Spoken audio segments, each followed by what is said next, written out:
Hey, everybody. Welcome to the Scott Mann Podcast. Our guest today is country music star and combat veteran Scotty Hasting. I want to read you just a little bit of his bio before I tell you some things to expect from this podcast. So Scotty is a rising country music star, and his mission is to help veterans and others find healing through music. He released his debut single in 2023. He debuted at the Grand Ole Opry in mid-2024. And by late 2024, released his version of Till the Last Shot's Fired alongside country music icons Dolly Parton and Lee Brice.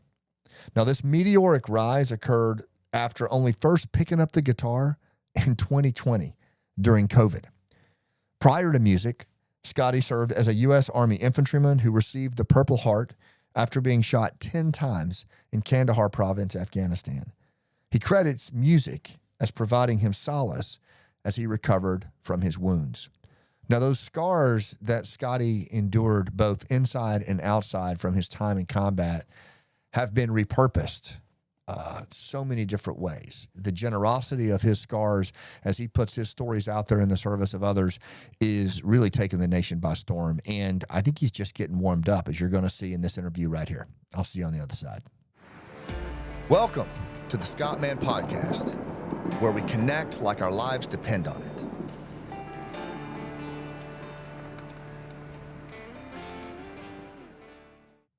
Well, Scotty, welcome to the show. Thank you for having me. You know, I always look forward to the guests, man, but I've really been looking forward to this one for just a range of reasons. One, I just find your work to be some of the most authentic work I've ever seen. Like, it's just your authenticity and the fact that you've been able to maintain that authenticity through what has been a meteoric rise over the last couple of years. It's been insane. You know where I'd like to start, in my buddy Matt, who's the executive producer, and you've had some conversations with him, also a combat veteran. You know, we both agreed. I'd like to start off by talking about Scars. Okay. And that song, and because I think it's such a profound song, first of all, but also just so relevant. Yeah. Right. To the veteran community and the military community. Can you talk a little bit about that song and what it means to you as both a veteran and an artist? Yeah. You know, that song, I went into a writer just to go write one day with a couple of my buddies, and I wanted to write something that was a little more like outlaw-ish sounding. Yeah. I grew up listening to outlaw country music, and I was like, man, I want something like that. And they're like, okay, well, let's shoot in that direction. Like, we'll try it. And I was like, okay, great. And then somehow we got into the conversation of the scars from being shot, both physical and emotional, and what's left, and how I deal with it, and how I use music as a way to deal with it. And everything that, has come from it. And then somehow that song morphed into what it is. Yeah. And it's crazy because it's a song that's like, I'm not scared of another one. Like, if I have to get another scar, then I have to get another scar. Like, I'm just gonna live life to the fullest, and I'm not gonna take it easy. Yeah, man. I skid the car in sideways. Absolutely. Yeah. Why not? Well, why not enjoy life a little bit? And that's something too that it comes through when you talk about your experiences, your lived experiences in combat, and you definitely have that attitude. It's like, look, man, I've run some miles, and like, I'm not going to take a second for granted. And I think both you and I would agree that there's a lot of teammates and buddies that didn't get that chance. 100%. And it's almost like you're doing that for them too. You know what I mean? 1,000,000%. Absolutely. But it was with the whole scars thing, I did a talk. I'm a storyteller. We're both storytellers, but I did a TED talk a while back called The Generosity of Scars. Yeah. And the whole premise behind it was that, scars in a lot of ways are our struggles, the things that we go through in life, and that for veterans particularly, we got a lot of them, inside, outside, and the ability to basically take those scars and repurpose them. Absolutely. And put them into service of other people is a real generous thing. And it seems like you've made your whole life about that now. 100%. I mean, from the very beginning of music being a thing, I found therapy in music. It became my way to escape the PTSD and the depression and the anxiety that I deal with every day. And I realized that I live in a place where I can actually help somebody. Yeah. Like if I was able to find music as a form of therapy, then hopefully my story or my music can help someone realize that there's something else out there for them. And from that moment in 2020, when I started learning how to play music, and I realized that being on stage is what I wanted to do. From that moment till forever, it's going to be, I'm going to use this to try to help somebody in some way, shape, or form. Because it helped you in the beginning. 100%. Yeah. And I think that's the cool thing because, as you know, whether it's music or acting or whatever form of art, storytelling. Oh, yep. What are your thoughts on just storytelling? I mean, because you talk a lot about storytelling and you are a storyteller. Yeah. What is it about storytelling that is such a powerful medium for anybody? I think it's just a way for people to connect with each other. I think that, someone can tell a story, either it be music or a movie or a play or something, and people are able to connect with it. Yeah. Even if it's not something that they directly understand, something in their life helped them to get to that understanding of what you're talking about. And I think that there's something so beautiful about it, the storytelling bringing people together. Yeah. And that's, at the end of the day, that's what it is, man. It's magic. Yeah. It really it's like people locate themselves in the story. 100%. Yeah. Yeah. And it brings common ground and it brings people closer together. And I think that that's beautiful. I want to go back to, if we can, to your backstory, but I almost want to start with your Alive Day. I want to start with that day that changed your life, obviously, in so many profound ways.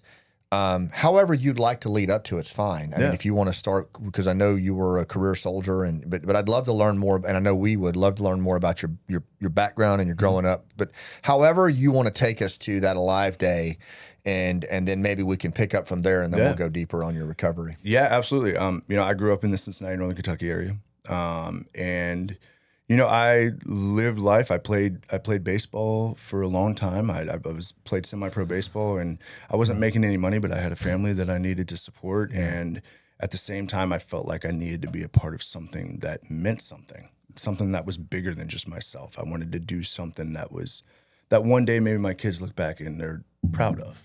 And that I'm proud of, and that my family's proud of, and I decided that the military was it, and for me it was the Army.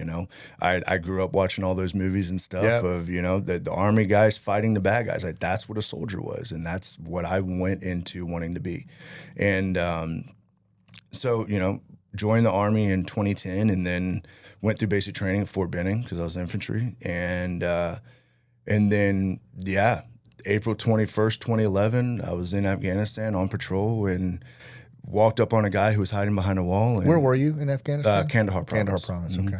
And walked up on a guy who was hiding behind a wall with a rifle behind his back, and he just pulled it from behind his back while I wasn't really looking or paying attention to him, and he just started spraying.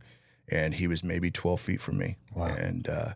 And that day changed my life in so many different ways, and really made me who I am now, honestly. Yeah. I mean, before that, I was a completely different person than I am now. You talk about, you're like, I don't know who said that you don't feel it when it hits you, that they're full of it. Like 100%, man. I don't know. Whoever said that, that adrenaline kicks in and you don't feel it is a liar, because I felt every bit of it. It's, people ask me like what it felt like, and it's hard to explain, but the best way for me to explain it is like if you take a fire poker and you make it red hot and then you push it through your skin, that's what it felt like. Yeah. And it's not even, the pain is unimaginable, but the craziest part is once you're laying there on the ground after you get shot and you smell your flesh burning. That's when it really messes with your head. Wow. To the point of where like there's times now where I'll randomly catch a scent of something in the air and it just kicks me right back into that. And that's something that I'm sure will be there forever that I'll have to deal with. And and your buddies, they obviously responded quickly. They were on top of it, but you said that yourself that you were really focused on just trying to stay awake and trying to even put humor into it as best you could to just try to stay present. 100%. I mean, the first thing you learn is that going into shock is going to be the number one thing that's going to kill you. So my initial reaction after getting over I just got shot is, just trying to remain as calm as possible. Yeah. Because if I try to remain calm, then there's a least likely chance that I'm going to go into shock. So it went to me just taking breaths, thinking about my family, to once my guys finally got to me, making jokes with them and cutting up like we always do. Yeah. And that's what kept me calm. And luckily my buddies knew what I was trying to do and they just kept on played right along. Yeah, played right along. And really they saved my life. And I can't ever thank them. And you were taking care of them in that moment too. I mean, by doing that, it gave them a way to do the same and not think about the fact that their boys laying there, bleeding out. Yeah, absolutely. It was a rough day, man. Yeah, man. It was a really rough day. And I still give them crap all the time because they almost dropped me in the litter. So do you still see them a lot? I try to as much as possible. There's a couple of them that will show up at shows and stuff. John Connor's a really good friend of mine. He's still at Fort Campbell, which is right over there in Nashville, and he comes to as many shows as he can. I always give him crap about almost dropping me out of the litter. So it's fantastic. He's always like, dude, look at you. You're 6'4", 200 something pounds. Like, of course we almost dropped you. Like, well, you're huge. And I mean, in fairness, man, you see that in the movies, but man, carrying a dude off the battlefield that sucks. It's a lot, man. Especially I'm 6'4", 200 and something pounds. Like, that's a lot of just weight just laying there in this litter. And man, it's a lot. Well, okay, so they flew you back, I'm assuming, to the Charlie Med at Kandahar. Yeah, the Kandahar airfield. Yep. Mm-hmm. And you tell a story about, and I just think this is fascinating. Talk about the lady that told you it was okay to go to sleep. Oh man, still, you just gave me chills. Craziest thing I've ever experienced in my life. So, at some point in time, I had lost so much blood that parts of my body were starting to shut down. Right. My eyesight was one of them. I just saw like a white film. I couldn't see anything else other than just a white film. And for me, I like, that's kind of what I think, when people say they see the light, that's what it is. Yeah. So I remember getting into the medevac helicopter, and he was, told him like, I can't see anything. Like, I'm hurting, but also I really can't see anything. And finally got to the Kandahar airfield. They started doing the initial everything on me. They started immediately hooking me up to blood and pumping blood back into my system because I had lost so much. And at some point, my eyesight started coming back, and I remember saying out loud, like, "Hey, I'm starting to see now. Like, things are like, it's blurry, but I can see." Right. And as soon as I said that, some lady bent down and whispered into my ear and said, "Hey, we have you. It's okay for you to go to sleep. You can just relax now. We got you." So I did. I immediately passed out. Yeah. Come to find out, a couple years later, I was talking to a guy who was in that room that day, and he was like, there was not a woman in that room that day with us. So wow. I don't know what that was, but whatever it was, it gave me the comfort to be able to just let go. That's astounding. Unbelievable. I mean, yeah. And I'm sure a lot of unbelievable things happened along the way as you made your way home. Mm-hmm. Now, your mom, I just felt for her as she recounts that period of time. And it is, you think about, look, I believe we have the best casualty notification system in the world. Mm-hmm. I've seen other, and I'm sure you probably have, I've seen other militaries and how they notify or don't, and it's awful. Yeah. And then you consider how Vietnam era families were notified. Terrible. Awful.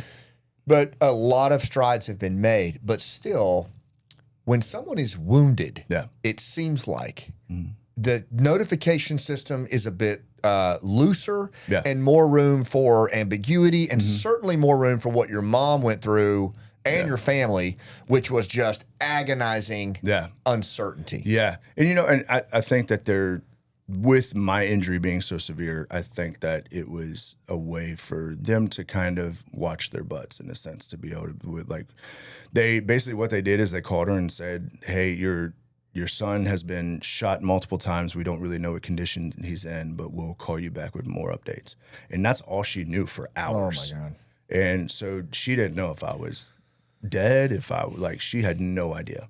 And eventually they called her and said, okay, he's in stable conditions, but it's still kind of touch and go. Like, we'll call you more with more updates. It was very quick updates to her. And it was only so much information, like you said. And I think it was a way for them to not be like, oh yeah, he's doing great. And the next thing you know, he's not. And then it's like, oh yeah, but yeah. And then really my mom didn't know that I was good until I got to Bagram when we had to make an emergency landing because we lost pulse in my arm. And they had to take a vein out of my leg and replace the artery. But we landed in Bagram, and one of the guys there was like, hey, do you want to make a phone call? And I was like, I want to call my mom. Yeah. And I called my mom, and she just started bawling and crying. She was like, she had no idea. She had no idea if I was alive. And the way that she found out that I was me calling her. Mm. How's she doing now? I mean, because that was a lot for her to go through. How's she holding up now with all that? She's great, man. She's living her best life right now. Yeah, you can tell she's super proud of you. Yeah, she's amazing, man. That woman is a saint, and she has been there through so much. And, yeah. We really don't understand as a nation what our military families go through, do we? I don't think so. I think it's still hard to comprehend. I think that, all the efforts are really trying to go toward, helping the service member that they kind of fall to the wayside, which is really sad. That's something with our play that Michael's in now. Michael Broderick replaced me, much better actor, replaced me. But, the play has really evolved into really now a story about the military family because I don't think that story gets told at all. Absolutely. I mean, certainly like you look at what your mom went through and your dad and your brother. Yeah. I mean, that's friggin' agonizing, man. 100%. And just like I'm sure they have their own version of trauma that they carry with that. Absolutely. I mean, still to this day, my mom says that she can't really think about it too much. She says that she can see, like when she thinks about me getting shot, she sees the little boy getting shot. Like she sees that. 100%. And I'm like, man, I couldn't imagine. Like I have kids now. Like I couldn't imagine. We work with so many Gold Star families on storytelling and families of the fallen, and the moms in particular say that. Yeah, like that's terrible. Yeah. Okay, so you make it to Walter Reed now. This was not an easy. I mean, none of this was easy, but this particular leg of the journey got pretty rough. Yeah, talk about that. Yeah, it was realizing that I had to learn how to do everything completely different. It was realizing that I had a chunk of my hip missing, so I had to learn how to walk all over again, which is crazy to say at 24 years old, I'm now having to learn how to walk. I was originally right-handed. I have nerve damage in my hand, so I had to learn how to do everything left-handed. It's funny, I had a stepson at the time, and he was learning how to write in like this children's book. And I had the same children's book learning how to write. It was just, it was so crazy. And there were so many things that I had to relearn how to do and so many failures. And then there were also like so many moments where it was like little wins that you need to celebrate. And but it was a lot. And it was, when I was at Walter Reed, when I first got there, it was every other day getting put under anesthesia and having my wounds cleaned. And it was, for a long time, it was just kind of a blur. Yeah. And I have to think, I mean, at what point does it start going through your mind like, hey, I'm a career soldier. What's going to happen here? Yeah. Well, from the moment that I got shot until there was a moment at Walter Reed, but up until that moment, it was, I'm going to go back with my guys. Yeah. Like I'm going to heal and I'm going to go back and I need to be there for them. There was not a question on this. Like I had no idea how severe it actually was, but in my mind, I was like, I'm going back. Like whatever I have to do, I'm going back. I'm going to be with them. And then, at Walter Reed, I had a conversation with some doctors and they were like, man, like this is a lifelong injury. Like this isn't just something that we can fix right now. Like this isn't going to be something like this is for life. And that's when I was What was that moment like? I have to ask. I mean, it was devastating. Yeah. I mean, not only realizing that, that I wouldn't be, that life would be different and that I would have to relearn how to live life. But it was devastating because I knew that my guys were going to be without me over there. Yeah. I knew that there was no way that I could be over there to help protect them and be there for them. And that was the hardest part. I remember just crying Yeah. Just the fact that I knew that I wasn't going to be able to be back there with the guys. And did the guilt at that point, because, guilt, man, guilt can be a real thing. I mean, and certainly with what you went through, did the guilt present itself pretty heavily at that point? Or I still remember to the day when it did. I was at Walter Reed, and we were there, and it was, I had just gotten off like the morphine and stuff like that. Yeah. And I had just found out that Adam Hamilton, my best friend, got killed. And that hit hard. But then I started like looking around, and I saw my wife at the time, and I saw my stepson, and it was like, he will never have this. And it just hit me like a ton of bricks. And it was like the survivor's guilt in that moment. That was when it truly surfaced, and it's never gone away. It's always there, and it's always going to be there. Yeah. So what started to happen though was at some point you were presented with, as you're going through your recovery and trying to find your way back into the world, different modalities and options for this new life. Yeah. Talk about that. Yeah, so I left Walter Reed because my guys were coming back to Fort Riley, and I was like, I don't care what I have to do. I need to be there. I have to be there when they get back. To the point of where I ended up having to get a letter from my congressman, who is an ex-Ranger, and he was like, listen, I get it. Like, whatever we got to do, we got to get you back there. And because normally when you go to Walter Reed, like, you either continue on active duty or you're done. Like, most people retire from Walter Reed. Right. So me going back to Fort Riley was kind of unheard of at that time. Yeah. But I was like, I have to be there. Like, there's no question I have to be there for them. And my congressman understood. So he wrote up a letter, and next thing you know, I was at Fort Riley. Then the guys got back, but at Fort Riley, it was when the Surgeon General of the Army was really pushing adaptive sports. Well, can we back up for a second? Yes. I have to ask, like, what was that day like when your boys came home? Oh man, it was one of the best and worst days of my life. Right. Yeah. Because you get the guys back. Yeah. But you don't get all the guys back. Yeah. And that was the first time that I had met some of the greatest people I've ever known. First time I ever met their families. Right. And the way that I met their families was the fact that they're not coming back. Yeah. And it was devastating. Yeah. But at the same time, it's like you want to be excited because your guys are back also. But then it's like also they're not. Yeah. It's just it's such a range of emotions. Had to have just been like a fog. Yeah. It was just it just hits you. Yeah. It's so hard. Man, it was so hard. Yeah. But yeah, man, it's still stuff that just sticks with you forever. Yeah, right. Yeah. For sure. So back to the Surgeon General is pushing for alternative modalities there. 100%. So they're pushing for adaptive sports really heavily, because in the military, everything is competition, right? Yeah. What school you're going to go to, the next rank you get, it's all competitive. It's all a competition. Yeah.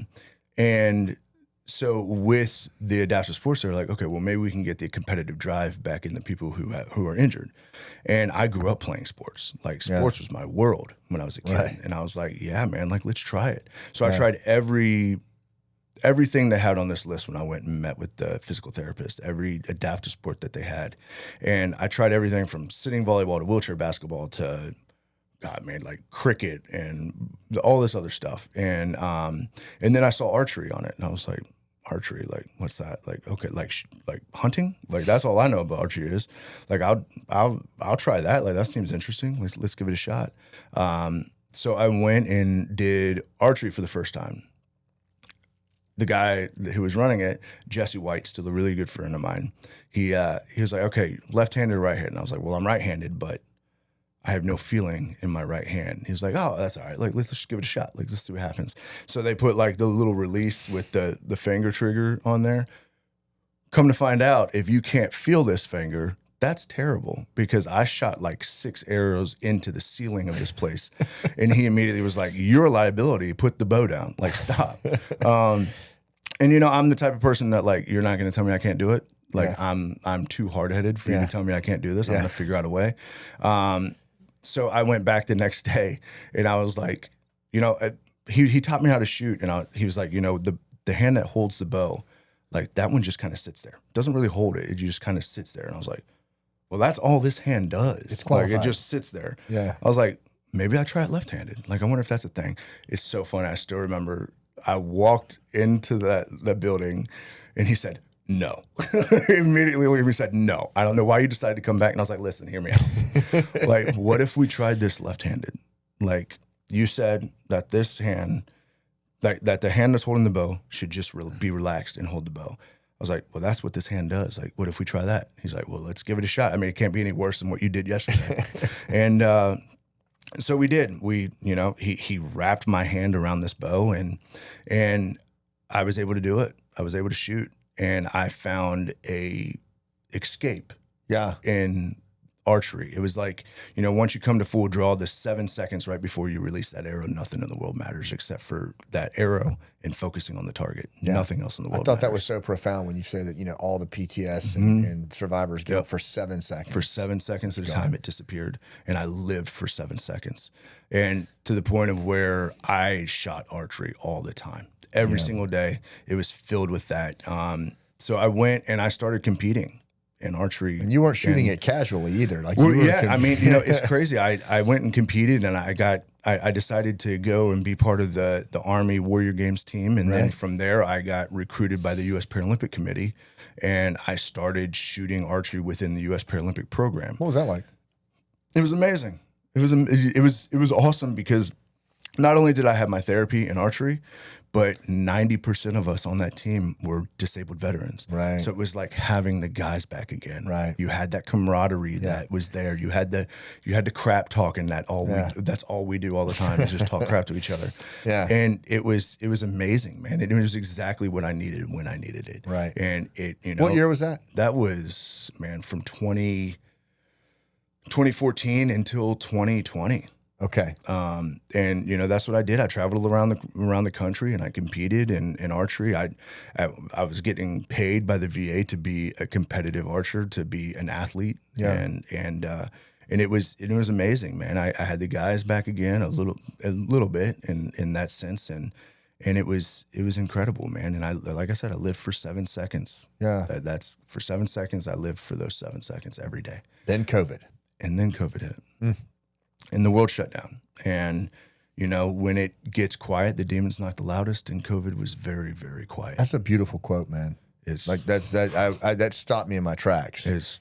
I wrote it down. When it gets quiet is when the demons knock the loudest, and COVID was really quiet. Yeah, 100%. I think a lot of us felt that way. Yeah, I mean, I know I did. The world was shut down, and we were left to our own devices. I mean, we were stuck in, a perpetual state of having to relive trauma every day and tolerate ourselves and our thoughts and our experiences without any recourse other than just to sit in it. Yeah, 100%. Right? Yeah, and I mean, my therapy, my 7 seconds that I lived for were taken away. Yeah, I mean, I couldn't do it anymore. So we were touring with the play at this point. We had rolled it out in 2018. We toured all of 2019. Yeah, but very similar to what you're saying. Like for me, that was my that hour and a half, 2 hours that I was on stage. Telling the story with other veterans, that was the same. Gave you a moment to just disappear from all the bad. Even though it was like painful stories, I was just immersed and lost and just in a different place. And then when COVID hit, that all went away. We had the 2020 tour booked, just gone. Yeah. And we went through I went through a rough patch as a result of I feel like it's even worse because we were able to find that therapy and then it was just gone. Yep. And it's like, well, what do I do now? Like, how do I deal with it now? Like, I found a way to deal with it. Had you had your dream? You had your dream about being on the stage prior to that, right? When you told your mom? No, not yet. Okay. No, this was, so in 2020, I decided, I always had a guitar in the corner of my room. And one day I was like, I'm going to learn how to play this thing. Like, I haven't let anything stop me to this point. Yeah. Like, I'm just going to try. Like, let's see what happens. Yeah. So I jumped on YouTube and I started learning how to play. And I really just deep dove into learning how to play the guitar. I mean, clearly. Yeah. Well, yeah. I spent literally every waking hour of every day playing the guitar because it was a way for me to escape into something that I knew that was going to take all of my focus. So I found a new escape. I found a new therapy in learning how to play. And then, from there, I started learning how to write songs, and because I had all these feelings and these emotions. And then randomly, man, in 2020, at some point, I went to sleep and had a dream about being on stage. And it wasn't a stage I'd ever seen or been a part of or anything like that. But I remember very vividly being on this stage and asking a stagehand, where are those veterans at? Where are the group of veterans at? Because in this dream, I made it a point to bring veterans into a VIP area, apparently. And I remember looking over and seeing them, and I was like, okay, good, they're here. That's all that matters. What a powerful vision, man. Yeah, it was so crazy. Matt and I were talking before the show about the work that you've done with a lot of nonprofits like Guitars for Vets. I mean, like, talk about that kind of experience. Was that mixed in with this? Like, was that part of the journey, or was it after you that was way before music was even a thought that it could be a career. This was before I ever, knew any of these nonprofits existed or anything. Wow, really? Like, this was just at the point where I was finding therapy through music. Okay. It was never, this was before I even decided that music was going to be what I wanted to do. Yeah. Because in 2020 is when I decided to go to an open mic night in Cookeville, Tennessee. And the outskirts of Nashville were kind of opening up because they were like, we're going to go bankrupt if we don't. Yeah. And it was during the 6-foot distance thing. Yeah. So I went to an open mic night. I had learned how to play the guitar. I knew some songs that I grew up listening to. And I was like, I'm just going to go play. Maybe I'll play. Maybe I won't. I don't know. Yeah. But I'm going to go. I'm at least going to put myself in the position where I can. So I went to this open mic night, and I walked in there and realized there were 4 people in the crowd. And I was like, man, I've made a fool of myself in front of way more than 4 people before. So why not? So I went up on stage and played Should Have Been a Cowboy. It's the first song I ever learned how to play, the song I felt the most comfortable with playing. And in that moment, the stage became my sanctuary. Yeah. And it was like that 7 seconds where the PTSD, the depression, the anxiety, and the escape of all the things that I had found before was there, but it was magnified 100 times. And it was like, now I can have 3 minutes. Yeah. Of 7 seconds to 3 minutes. 7 seconds, 3 minutes. And I'll take it. And so I did that. I went to all open mic nights and just, I could live for 3 minutes at a time. I could be on that stage and nothing else in the world matters except for being on that stage in that moment. I love it. And, so it went from that to being a career somehow. I mean, it was insane. And then I started learning about the nonprofits. And then that's when I was like, well, I might be able to use my story, and I might be able to use some music as a way to help. I want to go into something, and I want to get your take on it, because your command of storytelling and the way that you've used it, to me, is so instructive for not just veterans. I think any of us that are going through struggle. But I want to lay this on you. I want to get your take on it. But I was reading about one of my favorite storytelling coaches is a guy named Doug Littman, and he says that the journey of storytelling, it doesn't matter for 70,000 years, whenever storytelling is happening, that there's always 2 participants. There's the beneficiary and there's the helper, right? So what he says is, like, you always have that. So you have and he says that when you start with a story, because stories are how we make sense of the world after we've come through things and we're learning, that the beneficiary of the story is the person that experienced, right? So the teller is the beneficiary. But then as they work through it, at some point something clicks. Oh, and then whoever's around them, the audience, is actually the helper. Yeah. Right? They're actually helping them, almost like creative vets and some of these other things, or what you just did on your own. But then at some point something shifts, right? And you do the work on it, and now you, as the teller, become the helper. Yeah. And the audience becomes the beneficiary of that. But it's a necessary journey from beneficiary to helper. 100%. And it seems like that's exactly what you lived as you brought music to life in your own journey. Absolutely. 1,000,000%. I mean, being on stage and talking about what I've been through and losing my friends and stuff like that, like it 100% helped me be able to cope with some of the stuff. But then now it's insane that, you know, it went from helping me, and honestly, selfishly, it still helps me when I'm on stage. Agreed. Like, it's still 100%. That is my therapy. Right. But now I'm at the point where, you know, I have a little bit of a platform where I can try to use it for something. And you're so generous, dude. I mean, like, honestly, the generosity, and I'm not talking about just, you know, like the traditional form of generosity, but the way you perform, what you put into it, you put it all on the court. Yeah. The same way I suspect you played ball. Absolutely. Right. But now it's out there. I've always said that stories are told in the service of the audience. You know, and it seems like everything you're doing is for the audience when you put it out there. Does it feel that way? Yeah, you know, yeah, in a way. I mean, you know, still, again, sometimes it's for me as well. You know, a lot of it's for me, but, you know, I try to build my set and I try to build my show with incorporating my story and, you know, just trying to explain that that you don't have to be defined by the bad. Yeah. But you can be defined by what you do with it. Repurpose those scars. 100%. So one of the things, like our nonprofit Task Force Pineapple, that we do a lot through our plays, but other forms of the arts, is that, I don't know, the arts represents a way, not just through struggle, but also to take those struggles and actually put them to work and to help other people. And there's all kinds of different modalities for it.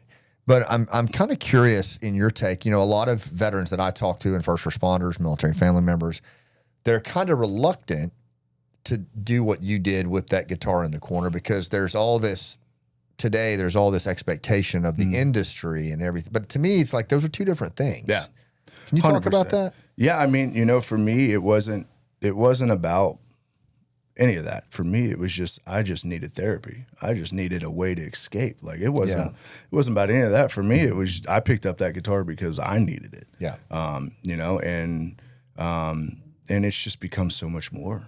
It's become so much more than I could have ever imagined, honestly. And it's still happening, right? And it's still, to this day. Absolutely. Can you talk a little bit, because another thing that we talk a lot about on the show is the power of human connection. And, you know, the way that the human connection that resulted in how you got picked up for a label and where that went. Yeah.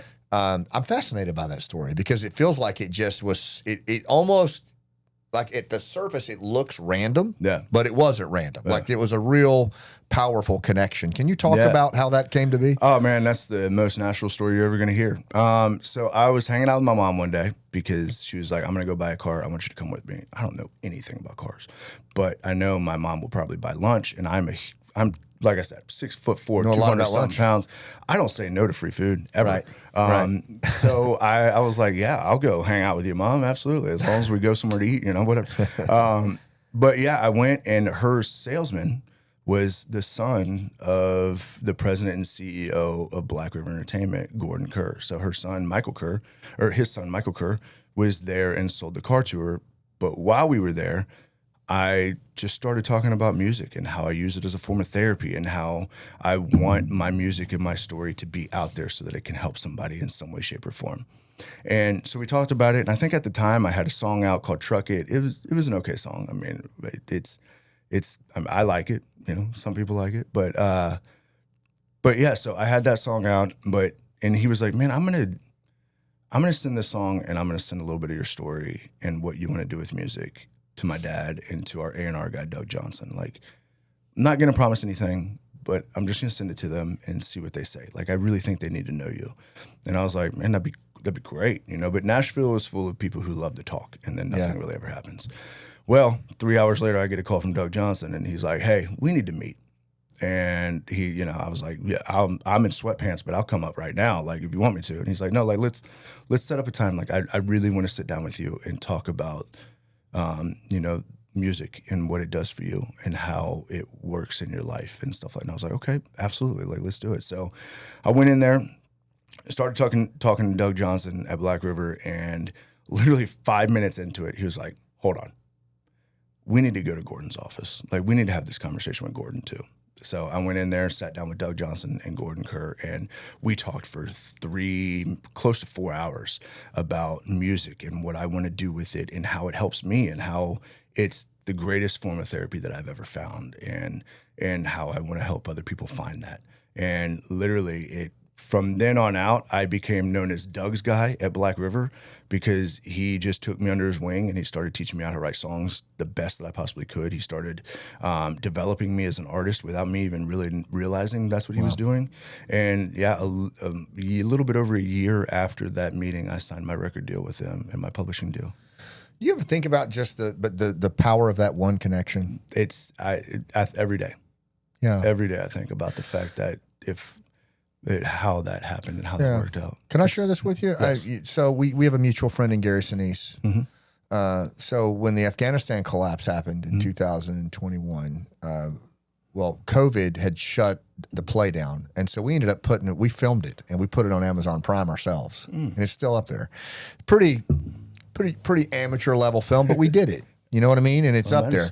But the point is, during all that withdrawal, a guy named John Andrasik from Five for Fighting was helping to get Afghan musicians out. And somehow we met on X and we started talking, similar conversation. Yeah. And I told him about the film and he watched it, right? And he calls me back and he says, hey man, like Gary Sinise needs to see this. And I said, dude, good luck. Cause I've been trying to get this in front of Gary Sinise for 6 years. And he goes, no, he's a good friend. I can get it in front of him. But similarly, I'm like, what? Great. I'll stand by. And the next day I get a text, Scott, it's Gary. Can you talk? Yeah. You know, and we chatted for probably 3 hours in my driveway. The next thing you know, I mean, within months, the play is debuting in Steppenwolf Theater in Chicago. Yeah. And toured the country. And that's where he started.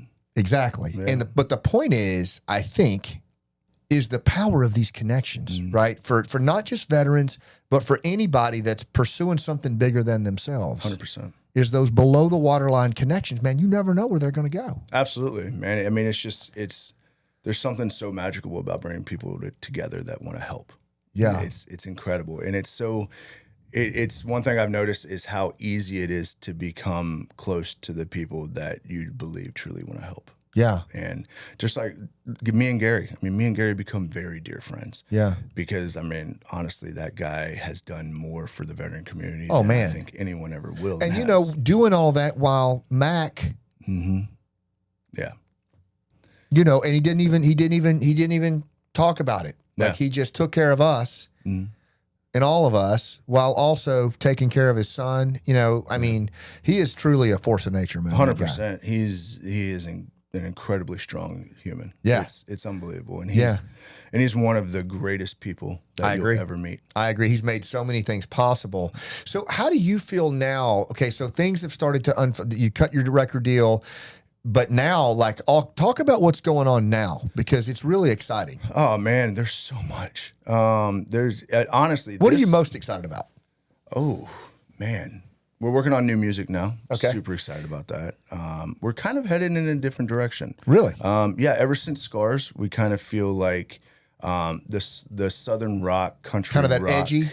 Yeah, the Southern rock, country rock feel, it feels good for my voice and it feels good for what we're doing. Nice. And it feels good for the band. And it's like, we should probably explore this a little bit more. Okay. So I think we're going to kind of head in that direction a little bit. But yeah, I mean, you know, there's just so many shows that trying to get out there and just tell my story and try to help people in some way, shape, or form. I mean, how do you manage your energy? Because, I mean, you're going all the time. You know, honestly, the only way to do it is to have a true, clear purpose in what you want to do.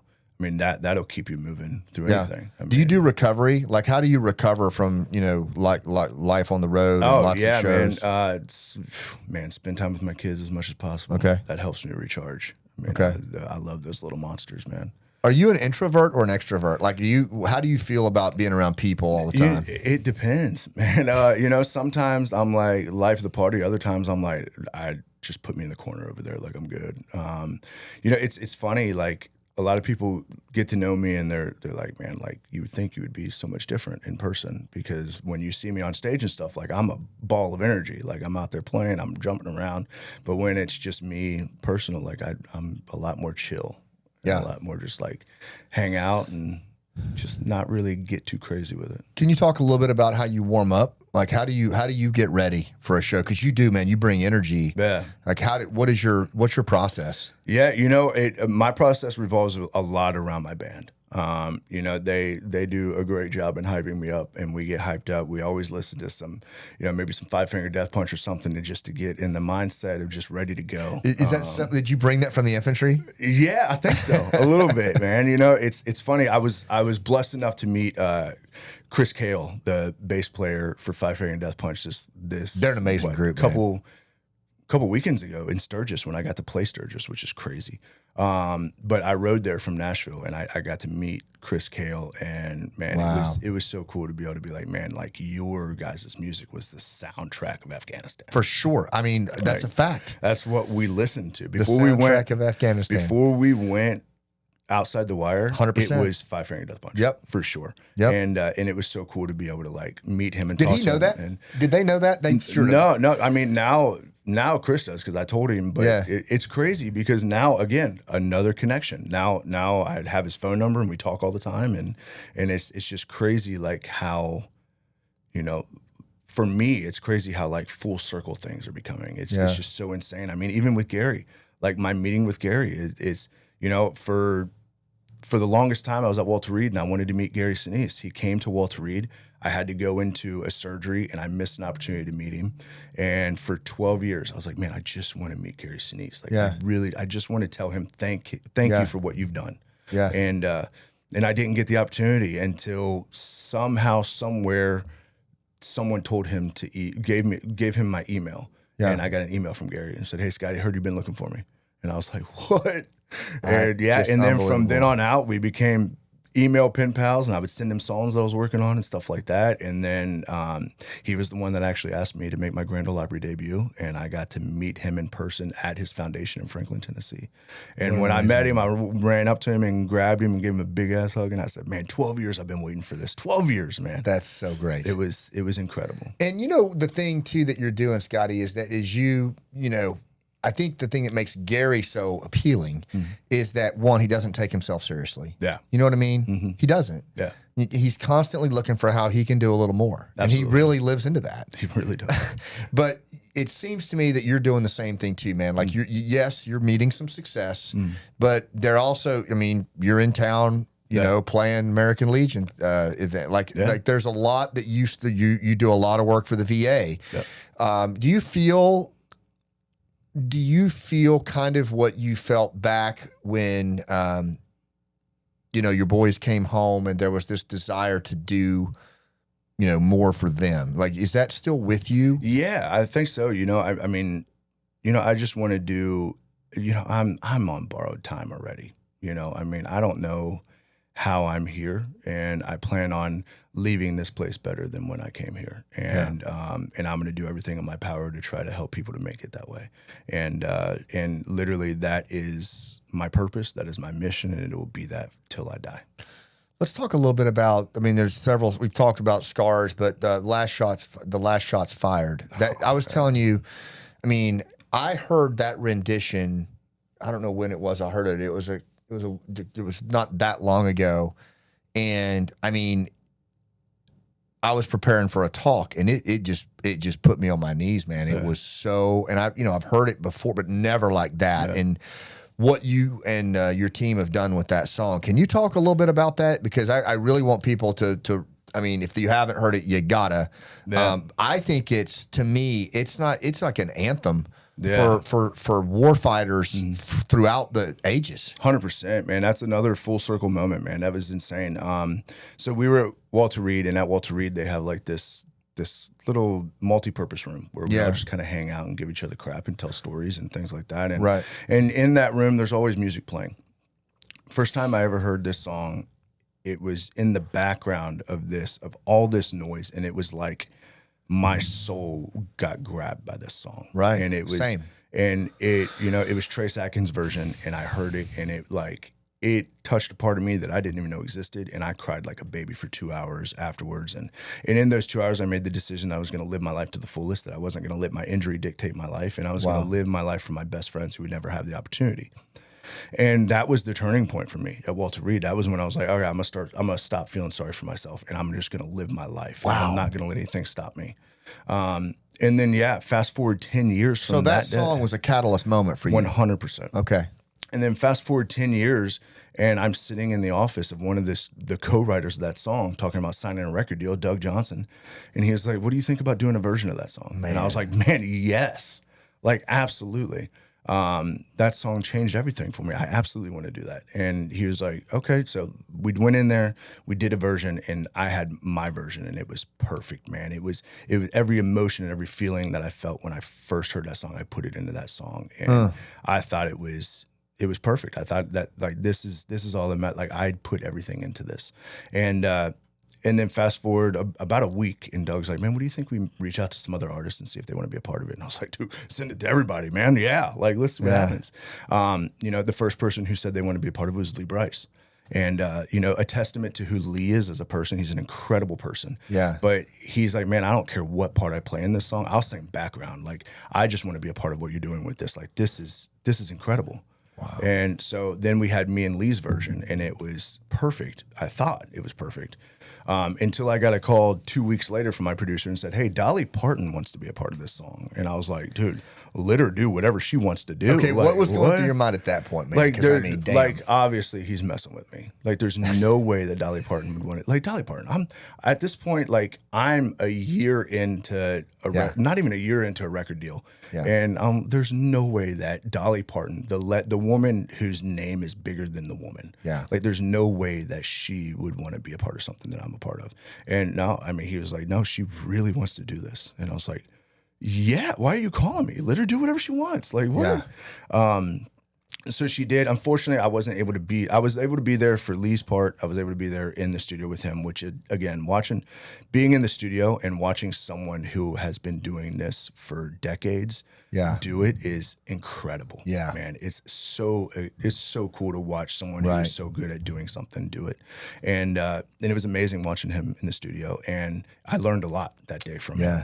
And but I wanted to be there so bad for Dolly, but I was playing a show somewhere else when she did her part. And I got a call, and he's like, hey, I have Dolly's version. Like, do you want to hear it? I was like, again, the phone calls I feel like we don't need to make. Like, yes, send it to me.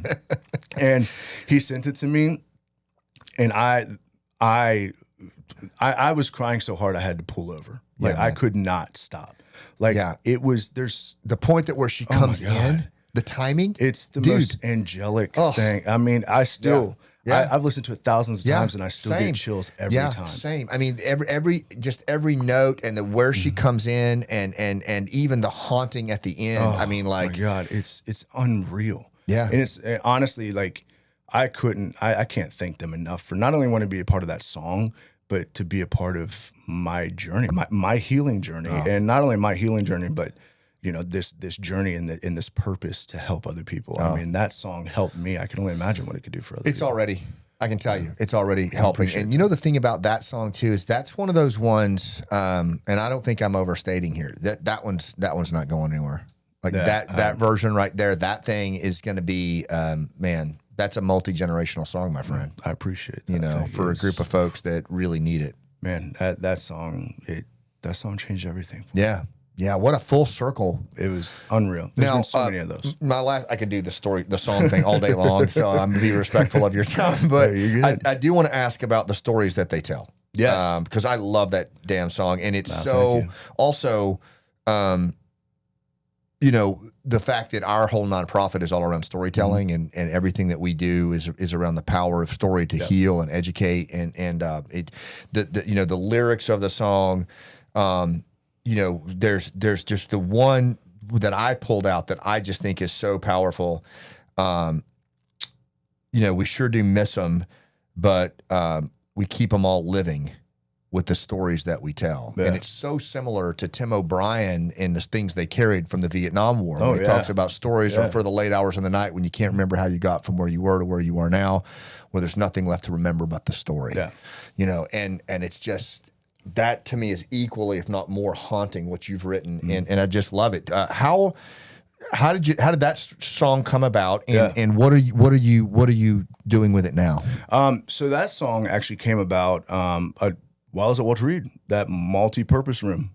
I mean, I noticed that whenever we were in there, not only were we giving each other crap all the time, but we would tell stories. Yeah. And for me, I started telling stories with the guys. And it was like in those brief moments that we're telling the stories, the greatest people that we've ever known, the people we love so much that we miss so much are alive again. Yeah. And I went and met with Doug Johnson. It was the first song I ever wrote with Doug Johnson.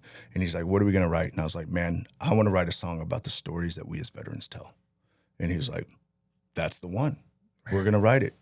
From the moment that I first thought that at Walter Reed, that had been on my heart and on my soul and in my mind until that day when I sat down with Doug Johnson. I said, this is the song we need to write. Yeah. And he's like, yeah, that's the song we're going to write. And literally we wrote that song in 30 minutes. Like that song just happened. Yeah. There's some songs that you write that you go into a writer's room and you're with other writers and it takes forever to write. And then there's some that just flow. And that was one that literally just flowed out. And honestly, this first song I ever wrote with Doug, it was one of the first songs that we ever put out on my first EP. And it's a song that represents, why we tell the stories that we do. And I think it's important for, not only for veterans to understand, why we do, but I think it's important for civilians and people who aren't in that world to understand why we tell the war stories that we tell. And why that brings us closer together. It's so good. I had a buddy of mine who he did his PhD in veteran mental health, and so he did all this research on all these modalities. And I asked him, I said, "Okay, man, what'd you come away with all that?" And he said, "You know what?" He goes, "Here's my basic premise and my thesis." He said, "Most veterans don't really need therapy. What they need is a connection with their neighbor." Mm-hmm. They need to have their stories heard without judgment. Yep. And then they need to walk that path home with their neighbor. Absolutely. I was like, man, that's amazing. That's a pretty profound, but that's really when you listen to the song, that's what it's talking about. 100%. And keeping our guys' memories alive. 100%. Keeping their memories alive and being able to, like you said, being able to open up with like-minded people. Yeah. And there's something so special about that, man. And it's healing. It truly is healing. Do you feel for as long as you run the race, and because it sounds like this journey that you're on, this artist's journey, you're riding this sucker to the end of the line? Absolutely. Will the veteran component always come along with you? I mean, it's always going to be a part of who I am. Yeah. 100%. And it's always going to be my mission to help veterans or anyone who's struggling, honestly. Yeah. So yeah, that will never go away. What would you say to a veteran or a military family member or a first responder who's kind of struggling to find their way out of the fog about the power of storytelling, art, and that kind of thing? Would you give any thoughts on that? Yeah, man. For me, there's been so many times when I was like, man, I don't want to do this. There's been so many times when like I started learning how to play guitar and it was hard and I didn't want to do it. And then there's a song called "How Do You Choose" that I never wanted to write, and it ended up becoming one of the greatest things that I've ever done. And and I think that my advice would be to just try. Just try it. See what happens. Yeah. What do you have to lose? Yeah. At the end of the day, what do you have to lose? For me, I've always gone into it. Ever since hearing "Till the Last Shot's Fired," I went into my life saying, what do I have to lose? Why not? Right. Why not? But if I get the opportunity to do something, why not try it? And look at the outcome. It could change your life completely. Yeah. And you never know how it's going to change it either, right? And would 100%. You say also, the number of people that you've helped that you'll probably never even meet? I hope that I'm helping enough people to where I am not able to meet all of them because there's so many. Love that. But then again, if something that I do, something that I say, something that I sing helps, please come up to me at a show. I would love to talk to you. I've got something for you. We're going to wrap here, but I brought you a couple things. So our buddy Matt Williams, who's the executive producer, he's a dear friend of mine. He, former agency guy, a lot of combat. But he's got this company he started called Gravel Drive. And they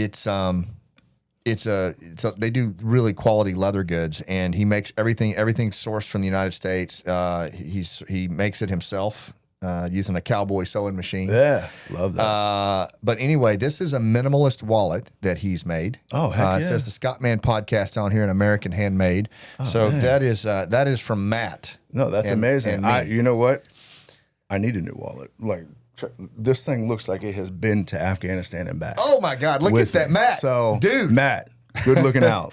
And then here's the I told you about this pen, the pen with purpose. When we were sitting out there, Jeff Falkel, Gold Star dad, and his son Junior.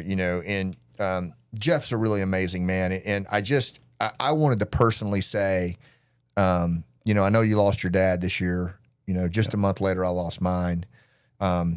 Never got to meet yours, but just in what I've seen and doing my research on the show, I can tell he was your guy. Yeah. And I hope that with this little gift here that not only am I sorry for your loss, man, but I'm grateful that you had the time with him that he did, and he was in the world with us, and we'll keep you guys in our prayers. I appreciate that. Thank you so much. Absolutely. I love that. Thank you. Yeah, you bet. So how can we follow and stay on top of what you're doing, man? Follow me on social media everywhere at Scotty Hasting Music. ScottyHasting.com. You can find all of my shows and anything like that. I have merch out, these hats, Grateful hats. Nice. Which has become truly my motto in life. Yeah, man. I mean, it's what I try to live every day. I love it. And it's contagious. I want to personally invite you to come see Last Out with Michael Roderick. And then I've got a one-man play that's rolling out in December about the Afghanistan withdrawal called 11 Days, the story of Operation Pineapple Express. Yeah. I'm sure we'll be hitting Franklin. It would really mean a lot to me if at some point you could come see the show. I would love that. It would really, and maybe even play a song at the end or something for an audience that could use hearing it. Yeah, I would love that. All right, Scotty. Absolutely. Thank you, brother. So I appreciate having you on, man. It. Thank you. Thank you so much. All right. And to everybody, thank you so much for watching. If this podcast resonated with you, I hope that you'll share it with a friend or family member that could benefit from it. Give us a rating. If you haven't subscribed, please do.